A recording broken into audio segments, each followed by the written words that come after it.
ইতিহাসের মধ্যে সবচেয়ে বেশি আছে 1,43,000। এক সপ্তাহের ব্যবধানে কমিয়ে বর্তমানে দাম আছে 1,34,000। কমলে মনে করে কাস্টমার আরো কমবে ওই হিসেবে বাজার অনেক পড়ে যায়। যেমন কিছুদিন ধরে আমাদের বাজার অবস্থা খুবই খারাপ।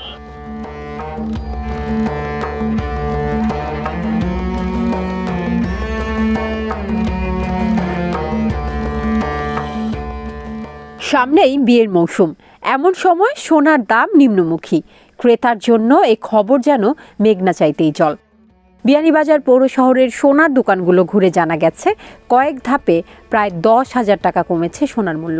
স্বর্ণের দাম ইতিহাসের মধ্যে সবচেয়ে বেশি আছে 1,43,000। বর্তমানে এক সপ্তাহের ব্যবধানে কমিয়ে বর্তমানে দাম আছে 1,34,000। 9,000 টাকা বর্তমানে কমছে। রাজ্য নির্বাচন ট্রাম্প জয়লাভ করার কারণে আমরা জানতে পারছি যে এর কারণে একটা স্বর্ণের দাম কমছে। আগামীতে আরো কমতে পারে একটা সম্ভাবনা আছে। স্বর্ণের দাম হঠাৎ আসলে কমলে আমরা যে রানিং যে ব্যবসা আছে গিয়া একটা সমস্যা পড়ে, কাস্টমার একটা বিব্রতর অবস্থায় পড়ে গিয়া। কাস্টমার এখন একটা কিনাটা বন্ধ করিয়ে দেয় যে এটা আরো কমতে পারে, তখন প্রায় একটা সময় লাগে। অত্যাধুনিক যন্ত্রপাতি, দক্ষ প্যাথোলজিস্ট, বিশেষজ্ঞ ডাক্তারদের চেম্বার সেবা নিয়ে সপ্তাহে 7 দিন আপনার সেবায় নিয়োজিত আমরা।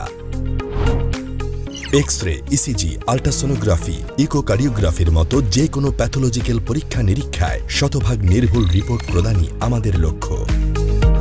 ইউনিক ডায়াগনস্টিক সেন্টার, হাসপাতাল রোড, বিয়ানীবাজার, সিলেট। এখন হলমার্ক করা 22 ক্যারেটের প্রতি ভরি সোনার দাম 1,34,509 টাকা। 21 ক্যারেটের 1 ভরি সোনার দাম 1,28,397 টাকা। 18 ক্যারেটের প্রতি ভরি 1,10,062 টাকা।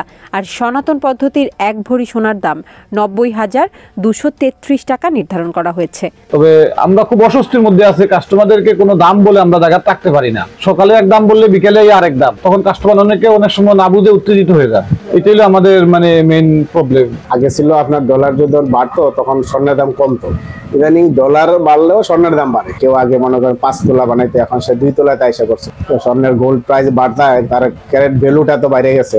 তবে দামের এই ওঠানামায় খানিকটা বিভ্রান্তিতে ক্রেতা বিক্রেতা উভয়। ক্রেতাদের অপেক্ষা আরও দরপতনের, আর ক্রেতার এমন মনোভাবে বিক্রি নিম্নমুখী বিক্রেতার।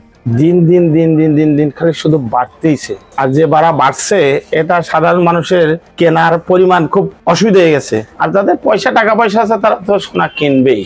সাধারণ মানুষদের কষ্ট, সাধারণ মানুষের কষ্ট কেন, সব দিকে কষ্ট।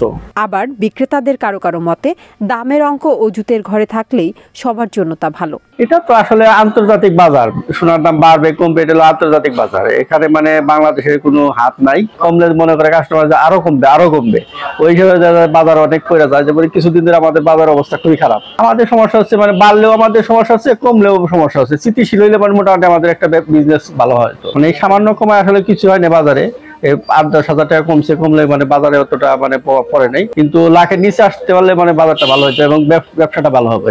আজকে যেমন আছে 1,34,000 টাকা বাজার, আগে তো ছিল 1,43,000 টাকা বাজার, প্রায় 10,000 টাকা কমছে। যে বাজারে 2 দিন ধরে আন্তর্জাতিক বাজার অবস্থা দেখা যায় যে বাজার আবার ঊর্ধ্বমুখী, বাজার একটু বাড়বে।